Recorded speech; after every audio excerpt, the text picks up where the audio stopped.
Do you think he has a chance still to win the Calder Trophy, or has that ship just completely sailed?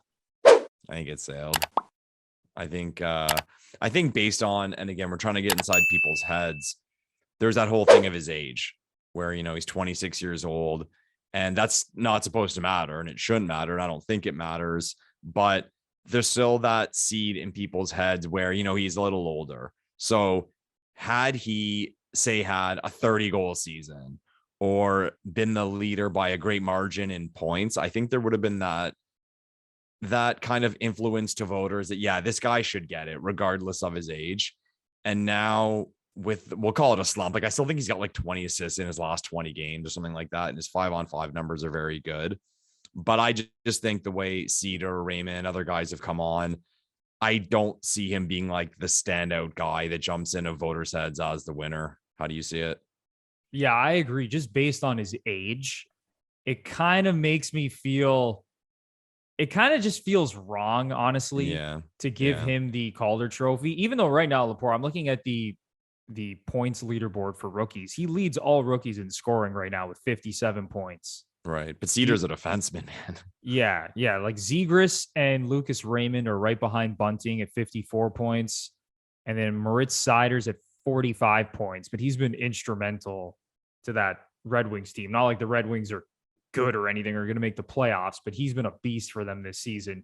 So yeah, I think if Bunting was going to win the Calder Trophy, he had to finish like head and shoulders above these guys. Like he had to be 10 points clear, 7 to 8 goals clear of these guys. But going into this slump where it's been 16 games without a goal, I believe he still has like 11 assists in that span. So he's still been putting up the points, playing with Matthews and Marner. But I think he's slowed down too much. And when you're now on the same level as all these other guys who are like 5-6 years younger than him, I just don't think you can give Bunting the Calder at this point.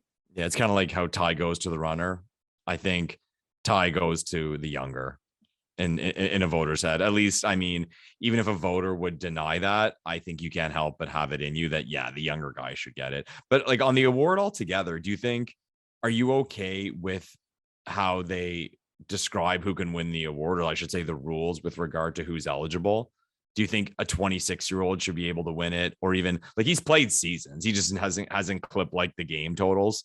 Do you think it should be, maybe they should move it to say maybe under 23, or say maybe you could only have played games in one previous season or something like that?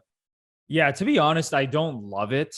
Yeah. Again, something about it just feels wrong, awarding it to someone who's 26 years old. Even the year Panarin won. Yeah. We all see Panarin now as like one of the superstars in the league, but when he entered the NHL, I believe he was like 24 years old. Yeah, he was. The year he won the Rookie of the Year. And he had like over 80 points that season playing with Patrick Kane. And we knew right away this guy was going to be a beast. The same thing with Kirill Kaprizov. Yeah. Right. It feels wrong. It's like these guys are further along in their development, whether it's playing in Europe or wherever they've been playing. Right. And they've proven themselves. Like I remember Kaprizov, his last year in the KHL, he scored like 30 something goals, comes to the NHL, immediately looks like, one of the best players on the ice. And you're comparing him against, a 19, 20-year-old kid who was just drafted. Yeah. It's just hard to do. They're just at different stages in their development. So yeah, I think they have to make it an age thing moving forward, where like if you're over the age of 23, even though it's your first year in the NHL, sorry, man, we just can't give you the Rookie of the Year. Yeah. Awards to me have always been a weird thing. And also kind of like how fandom ties into it. I've always found it odd how fans care so much about awards and a player on their team winning an award. And let's face it, guys, these awards are subjective. Like I always laugh at the Norris Trophy. You see like these Twitter wars about who's better. Guys, you're talking about elite players here. It's neck and neck, and whoever gets the most votes. And now there's this strategic voting. I don't know if you ever saw it. There's a few years ago where I forget if it was a year Doughty beat Carlson, or if it was the year Doughty beat Carlson, or one of the years Carlson beat Doughty.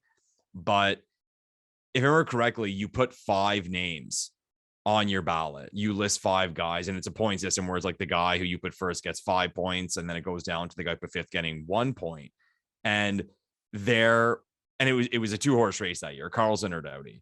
And voters were putting the opposite guy at fifth or completely off the ballot, because it makes sense. If I'm voting for Carlson, for example, if I put him first and he gets 5 points, and then I put Doughty second and he gets 4, Carlson on my vote only gets a lead of 1 point.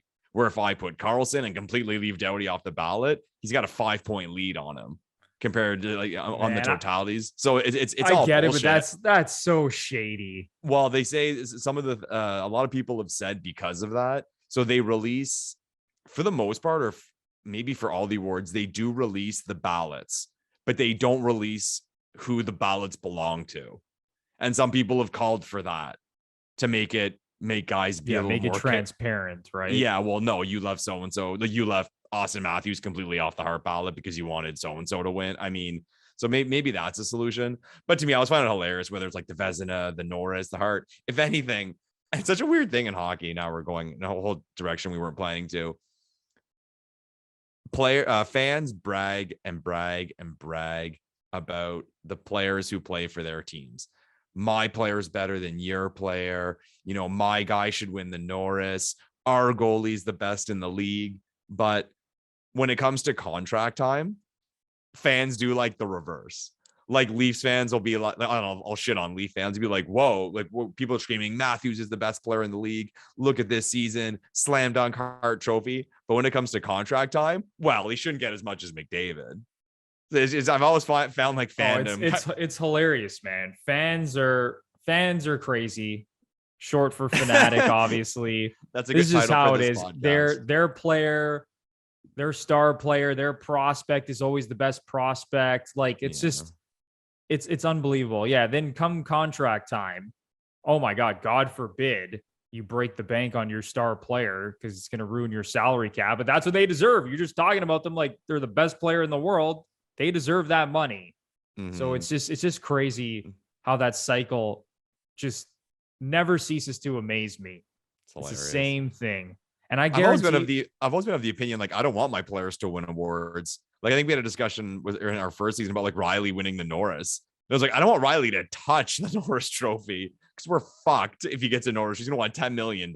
So no, Riley, don't even get nominated as far as I'm concerned. Yeah, there's a lot of situations like the same with Jack Campbell, right? Yes. Earlier in the season, where he was one of the top 3 favorites for the Vezina Trophy in the betting markets. We're like, oh man, can you imagine he wins the Vezina this season? How much are the Leafs gonna have to pay him? And now the guy has like a sub 900 save percentage over the last 3 to 4 months. Yeah. So that contract has gone completely down the tube. But yeah, you bring up a lot of good points there, Lepore. The thing with Campbell, like, again, like, broad question. It'll be interesting to see like where his contract stuff goes, whether it's with the Leafs or not. But at the end of the day, with Campbell, I mean, has anyone spent more money than him this year? Probably not, I guess, based on like his performance at the start of the season. Like, we have to look at the list of free agents, or even if we look at the last 5 years, like if you ask people at X point in the season what you would have guessed the contract would be compared to the end of the season, and who knows, if the Leafs go on a run in the playoffs, it'll all get back to that no matter what. But it just, man, the guy spent a lot of dough. He's cost himself a lot of money this year. Yeah, his contract, if he had maintained his pace, you had to believe it would have been between like 5 and 7 million. Yeah, or something 5 like years that. or something. Yeah, and probably a longish term type deal.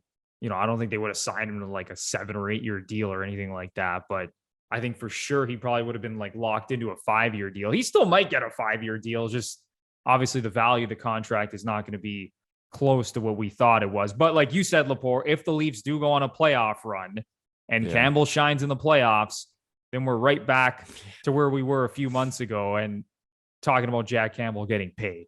Yeah, and by a run we mean win a round. Yeah, just win a damn round.